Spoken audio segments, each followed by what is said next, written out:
Kejaksaan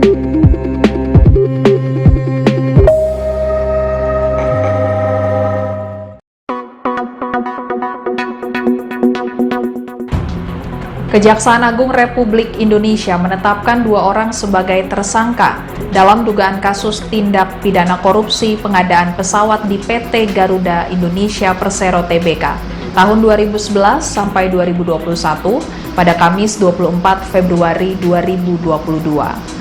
Kedua tersangka yaitu Vice President Strategic Management Office Garuda periode 2011 sampai 2012 Setio Awibowo dan Eksekutif Project Manager Aircraft Delivery Garuda tahun 2009 sampai 2014 Agus Wahyudo.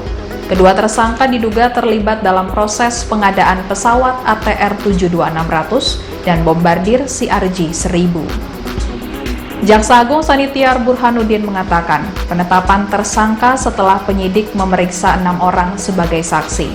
Saksi yang diperiksa berasal dari jajaran komisaris, direksi, Vice President Garuda, dan direksi Citylink, serta tim pengadaan pesawat jenis ATR dan bombardir.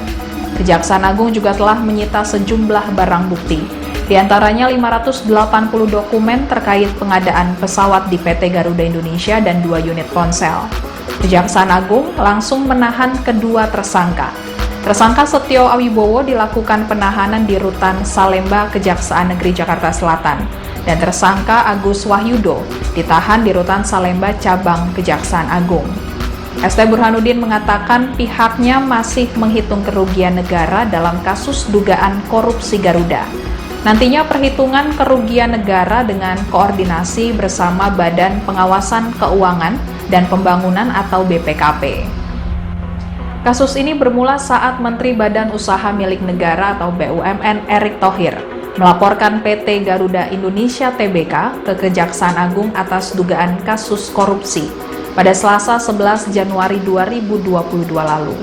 Laporan dugaan korupsi tersebut berkaitan dengan pengadaan leasing pesawat ATR 72600.